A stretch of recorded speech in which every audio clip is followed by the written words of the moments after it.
alam ko kung bakit sinasabi ng iba na haluan nyo siya ng ibang product. For me, yung pagka-floral niya, when you smell it, overwhelming. Nga rin po kung pwedeng gamitin ito sa umaga. Mga nagsasabi na sa aircon lamang dapat kayo. Okay, ano nga ba yung naging experience ko dito? Tines, sa skin nga po ng tao. Ever brighter than the moon, moon, moon. Pambansang tinipid, Sir Lawrence ang galing. Basta honest, review sa'yo ay sasabihin. Pambansang tinipid, sa kanya ang hihiling. Basta produktong salit, lahat ay bibiin. Ay mga kamukha, tayo po'y nagbabalik. Ako po si Sir Lawrence, ang inyong pambansang human guinea pig. Heart, heart! Para po sa video natin ngayong araw na ito, very trending nga po ito. Pero medyo na late tayo kasi alam nyo po dito sa ating channel, in-depth, well-researched at talagang inaalam po muna talaga natin before po tayo magbibigay ng ating thoughts and also ng ating experiences sa product na ito. Nababasa nyo na nga po sa ating title, walang iba kundi ang Jenny Moon na 40 times Po Derma White Jenny Moon. Jenny Moon, Moon, Moon, ever brighter than the moon, Moon, Moon. Moon, Moon, Moon. Siyempre, ang number one standard nga po natin sa ating channel, hindi po tayo nagre-review na hindi FDA registered, FDA notified, or tinatawag nyo po na FDA approved. To be honest sa inyong mga kamukha, ito po ay hindi FDA notified dito sa Pilipinas kasi bago nga lang po itong product. Pero sa country of origin niya po, which is sa Thailand, nagtanong nga rin po tayo. May mga insider tayo, may mga kamukha tayo na nakatira sa mga certain areas at sa mga ibang bansa. Maraming salamat po sa inyo. At nagpatanong nga po tayo kung available nga ba talaga to sa Thailand kasi may mga ibang products or ibang brands na sabi na available sa country of origin. Pero kapag pumupunta naman yung mga kamukha natin doon, or yung mga kamukha nga po natin na nakatira doon, sinasabi, Sir Lawrence, wala namang ganyan dito.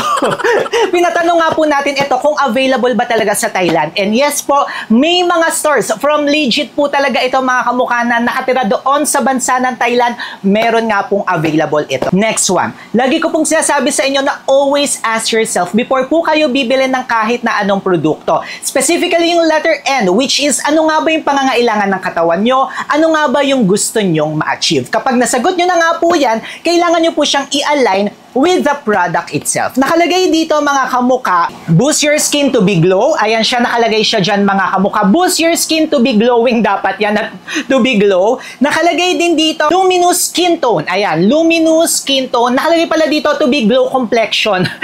To be glow complexion siya. Tapos, luminous skin tone siya mga kamukha. I think okay naman yung mga nilagay nila dito. Wala po siyang fake news. Hindi nila kiniklaim yung katulad ng mga iba na mga affiliate, ibang content creator na sabi, eto lang ang gamitin nyo, puputi na kayo. Nakakaloka talaga yun mga kamukha.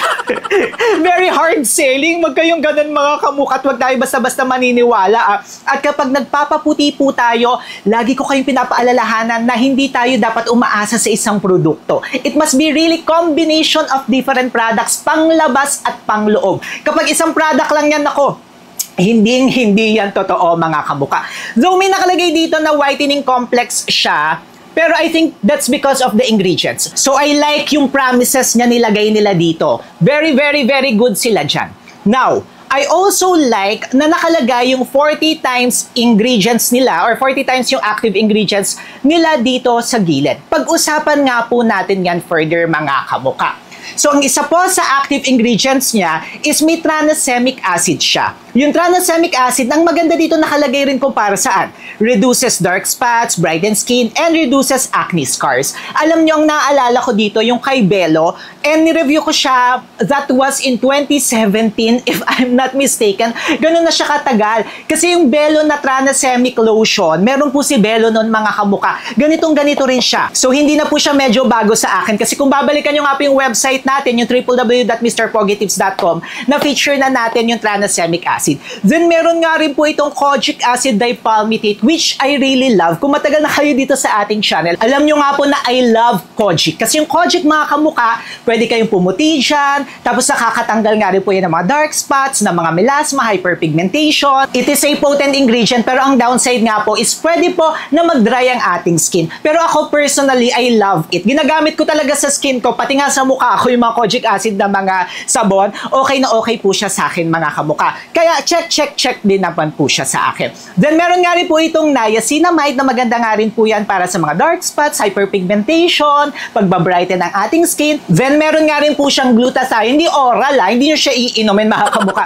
Topical glutathione po siya. Pangdagdag lang kumbaga, booster siya mga kamuka. Tapos lastly, meron po siyang 39 na amino acid po. Ang kagandahan naman po ng amino acid na mga nilagay nila is para po sa pag-hydrate, pag-moisturize nga po ng ating skin. Upon checking the ingredients nga po nito ni Jenny Moon, masasabi ko talaga na potent siya. Okay? Very potent yung mga ginamit nila na ingredients dito. May tendency nga din talaga tayo, lalo na sa mga hindi sanay na pwedeng mag-dry yung ating skin. Magkaroon nga rin po tayo ng irritation, ng allergy. Kaya I always suggest mga kamuka na you have to do your patch test first. Kahit anong product yan. May spoon na po siya na ganyan. Scoop kayo dyan ng konti. Then ilagay nyo po siya dito sa inyong hand.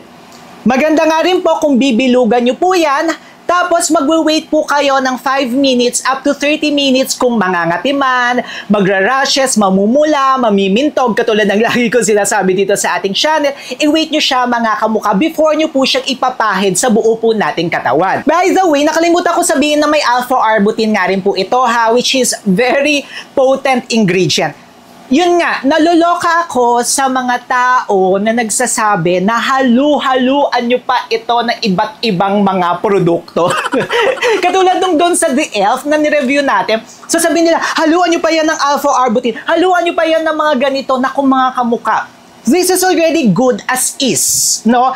Alam ko kung bakit sinasabi ng iba na haluan nyo siya ng ibang product. Kasi when you try, di ba, ayan siya, ginagamit na talaga natin to for 7 straight days mga kamuka, at explain ko sa inyo further yan maya-maya. Kasi mga kamuka, kapag ginamit nyo po siya, wala siya yung parang brightening effect. Para siyang si The Elf. Elf Nano Whitening. Ganon na ganon siya mga kamuka na wala siyang brightening effect na ibibigay sa inyo.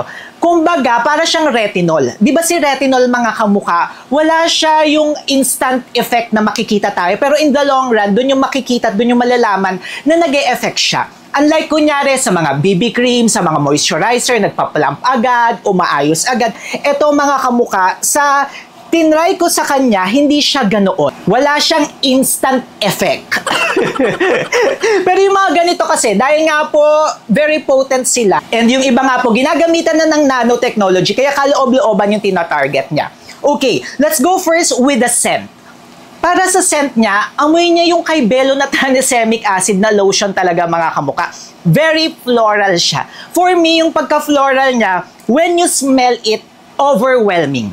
I am honest, no? Overwhelming siya. Medyo hindi siya ng ilong ko. Pero once naman na ipahid nyo na siya, hindi na siya ganoon na umaamoy mga kamuka.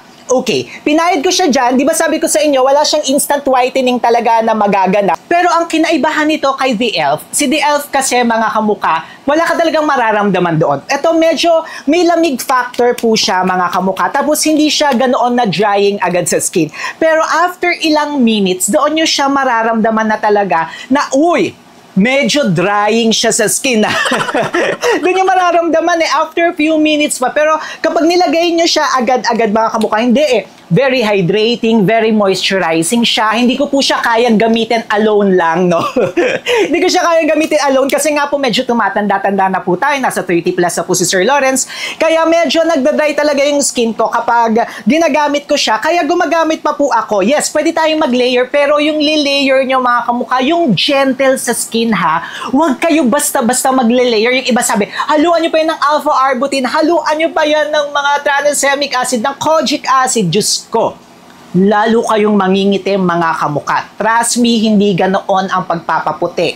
It takes time. Hindi siya pwedeng isang linggo, hindi siya pwedeng isang buwan. It takes time talaga at panglabas at pangloob. I am very honest dito sa ating channel mga kamuka. Hindi kayo puputi dito. Ito lamang ay isa sa mga boosters na gagamitin nyo mga kamuka. Ako sabi ko nga sa inyo, hindi ko siya kayang gamitin alone, kaya ililayer ko siya with a safer one. No, with safer one, gentle one, which is ito pong aloe vera. Ayan o, ginagamit ko to lagi sa face ko mga kamuka. Kung makikita nyo mga videos nyo talaga no. And ito po siya mga kamuka, hinahaluan ko siya niyan. So, magagawa tayo ng ganyan, maglalagay tayo ng ganyan, then tsaka ko siya ipapatong. Para zooting pa rin siya. Hindi siya yung parang mahapde at hindi siya yung parang talagang drying sa skin. Kaya kung makikita nyo, okay siya, di ba? Magiging ayos siya, mga kamukha. Bagay sila. Bawi na lang kayo sa sabon, sa scrub. Ayan, mga kamukha, kasi hindi kayo pwedeng umasa lang dito. I'm very honest. Naku, ilang beses ko sinasabi, honest talaga tayo dito sa ating channel. Okay, when it comes naman po sa aking naging experience, sa loob ng 7 days na inaraw-araw ko po siyang gamitin, I would say na mas nag-enjoy po akong gamitin ito if i-compare ko yung si The Elf nga po. Yung iba sinasabi, hipaghalo nyo, no, mga kamukha. O yung paghaluin, parehas sa silang matapang. Kasi yung din The Elf po, pinakita ko doon sa video natin na talagang nag-rashes po ako sa buong katawan nung inaraw-araw ko siya. Pero ito, with this one, in fairness naman, no, wala talaga tayo na-experience na rashes, pangangate. Yun nga lang, mga kamukha, once na ihalo nyo siya, katulad nito, or kapag inaano nyo na siya, nilalagay nyo sa balat nyo, dito sa balat, hindi siya nagye-yellow. Pero pagdating sa fingers, nagye-yellow siya. Yun ang nakakaloka. I'm sure tatanungin nyo nga rin po kung pwedeng gamitin ito sa umaga. Highly recommended ko talaga yung mga ganito na mga booster. Sa gabi, mga kamuka. Siyempre, magpapaputi na lang din kayo. Itodo nyo na. I mean, panindigan nyo na siya, mga kamukha. Huwag na kayong makulit. Kasi nga pag sa umaga, may tendency talaga na pag na-expose tayo ng araw, mangingitim tayo, pwede masunog yung ating balat. Kasi yung mga ganito nga po, pag nagsascrub tayo, expose talaga po yung sarili natin sa araw talaga, mga kamukha. Kaya hindi talaga, iwas-iwas na lang po tayo. Pero yung mga nagsasabi na sa aircon lamang dapat kayo, hindi naman, mga kamukha. Pwede naman kahit mga naka-electric fan lang, ayan, pwede nyo siyang gamitin. Basta sa gabi na lang. Okay, sa gabi na lang. Okay, ano nga ba yung naging experience ko dito? Wala tayong naging allergy. Tapos naging malambot naman, plumping. Tama yung nilagay nila dito, plumping siya sa skin. Brightening nga rin po siya, totoo po siya. Pero pagdating po sa mga pagtatanggal ng scars, kailangan po talaga combination of different products. Hindi tayo aasa dito lamang, mga kamukha. Very honest ako dyan pagdating sa mga ganyan na isang product lang, hindi, mga kamukha. But if this is a good product, yes, this is a good product, safe siya, ginamit ko nga po. And may nakita nga rin pala tayong study, ha. In fairness sa kanila, may mga pa-study sila. Ayan, study kung saan tinest sa skin nga po ng tao and naging okay naman po yung result, which is hindi talaga nagkaroon ng rashes, allergy. Kaya nga rin po ako, hindi ako nagkaroon ng allergy or rashes with this one. I-recommend ko ba ito sa inyo? Yes, you can try, no? Pero kapag gagamit kayo nito, cautious dapat tayo. Kailangan talaga rin combination of different products. Pero kung tatanungin nyo ako kung okay naman siyang product, yes, okay naman po siya, mga kamukha, at may peke nito, ha. Kaya maglalagay na lang po tayo ng Legit Shop. Ayan po yan. Click nyo na dyan. Tapos maglalagay na rin tayo dyan sa description box sa baba. Huwag kayong aasa dito sa produkto na ito lamang kasi combination of different products. Pauulit-ulitin ko yan sa inyo, mga kamukha. And kung gusto nyo nga po mapanood yung review naman natin kay The Elf, meron po tayong separate video niya, mga kamukha. Eto po yan. Syempre mag-subscribe na rin po kay Sir Lawrence. Paano ba yung mga kamukha? Magkita-kita po tayo sa next video po natin. Until our next one po. Click nyo na to.